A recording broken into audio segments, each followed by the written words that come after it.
Top 5 weird specs from Classic WoW, Episode 2.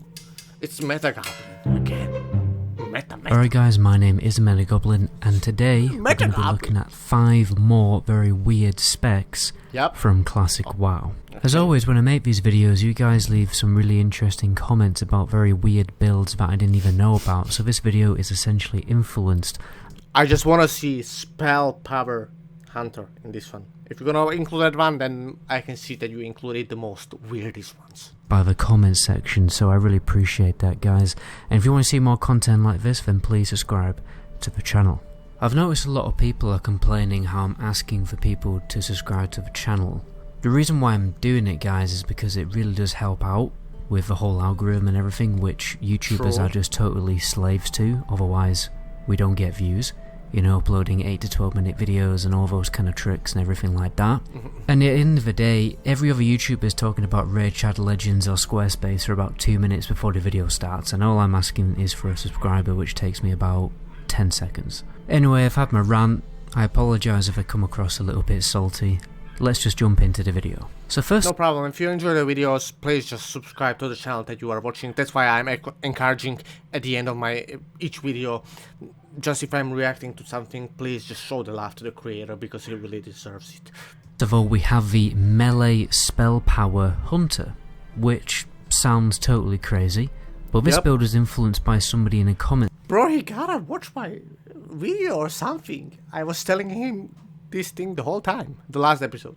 A section called Michael Clark, who's actually made this build do very decent DPS in a raiding environment.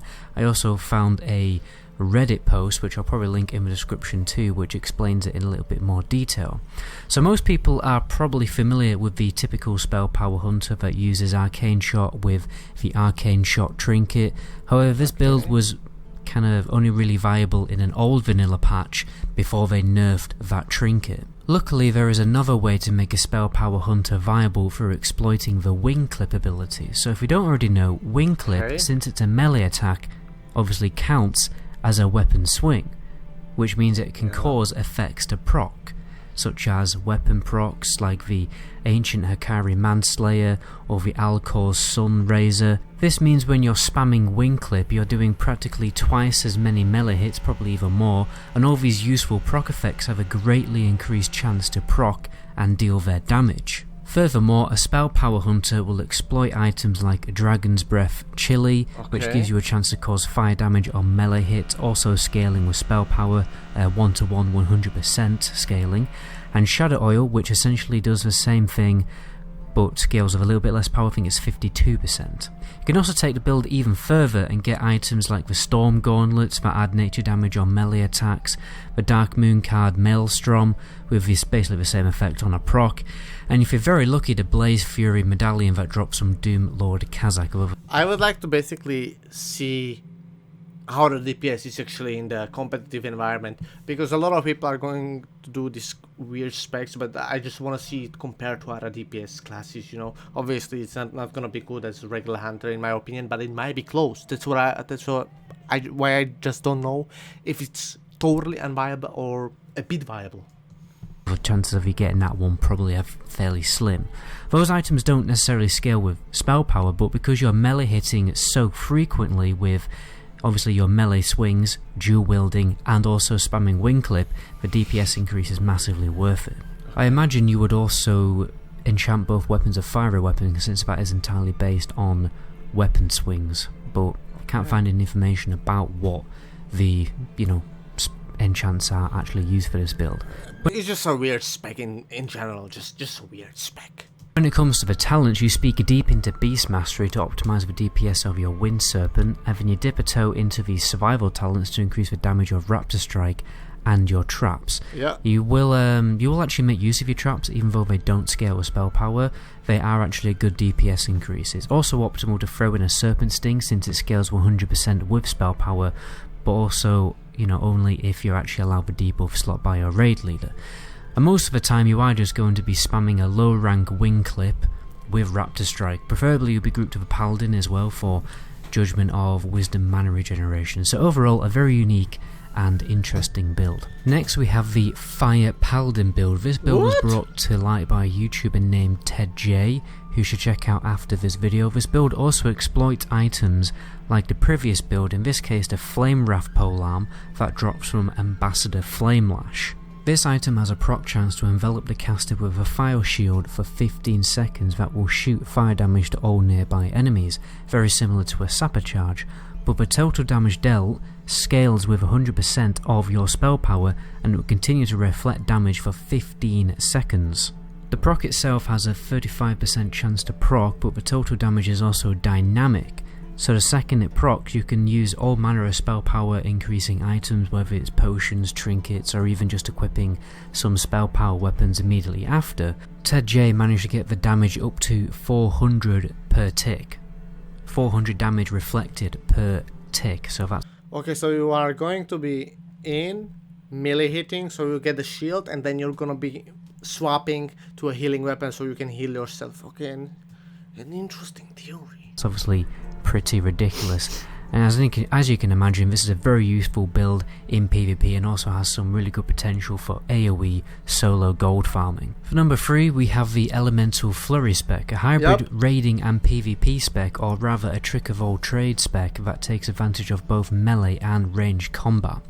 You spec deep into the elemental tree to pick up talents to improve your magic damage, while also dipping a toe into the enhancement tree to pick up Flurry, amongst some other utility options. This build... So you're basically elemental on the range, but in the close range combat you're gonna be an enhancement shaman. Pretty good spec in my opinion for PvP. Gives you the flexibility to be a strong range caster in PvP, but if you get pinned down by a warrior and you can't hard cast or you simply run out of mana, then absolutely no problem, because your melee damage will also pack quite a punch. So overall it's a very versatile survivalist build, great for BGs and open world PvP. I would suggest this build with rank 14 gear, because that gear also has spell power damage and healing, but it also has on the other side strength, agility, intellect, stamina, and all this type of stuff. So I would suggest it with the rank 14. It's not gonna be as powerful as Elemental Shaman build, because you're not just going strictly into the spell power, but it can be very viable. For number 4 we have the Death Concussion Warrior build, primarily a PvP build, but a side effect of this build is that you can also be a very competent tank for raids and dungeons, while also having a very strong PvP spec.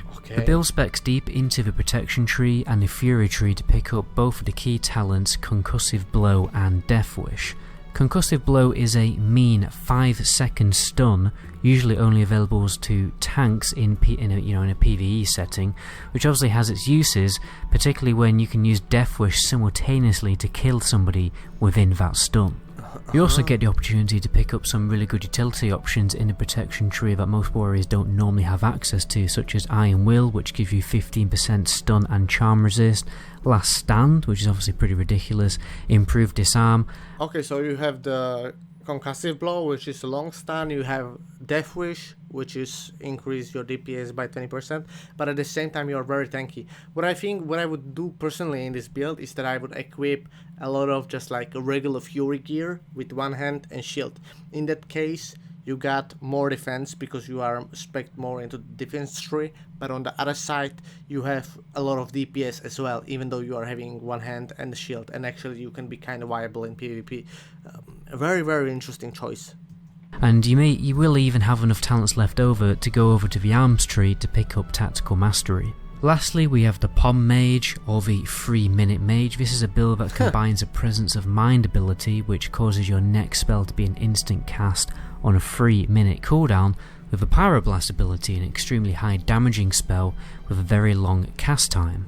The build also throws in Arcane Power to make the Pyroblast even more lethal, along with Ignite that deals 40% of Pyroblast damage over 4 seconds if it crits, so that's going to be a large, really lethal dot on your enemy. Basically you're just gonna polymorph the target, then Arcane Power, you're gonna cast the Pyroblast, and then Presence of Mind and instant Pyroblast. This build is actually very strong, and I think the skill ceiling for this build is very low, so you can easily kill many people, easily. And if you haven't, obviously it only really becomes useful if you haven't already one-shotted your enemy, which is what this build is over about. That is the main reason that this build exists, to make one-shotting PvP montages on YouTube, in all honesty, to which there are many you can check out. Obviously this is more of a gimmicky build that tries to optimize the potential for a true one-shot moment. But I think it's a kind of funny spec, you know. Obviously, if you're gonna be in the PvP environment like Warr and Gosh, Frost might be in many situations more helpful, because you can actually control better your opponents and you got a little bit more defense, you know. But on the other side, this is just like, you know, you're gonna be just one-shotting people, so it's fun, you know. For the other 3 minutes that you have to wait for POM to come off cooldown again, you'll have to hard cast your fire spells and probably have a pretty difficult time, to be honest. Compared to a more balanced mage spec, they will have obviously a better time dealing with enemy players. Anyway guys, that is the end of the video. My name is Metagoblin. Very good video. Fellas, please go into the description, find the link to the original video, and please leave a like and subscribe to Metagoblin's channel. Also, please leave a like on my video, comment, and subscribe to my channel. Thank you for watching. See you in the next one. Bye.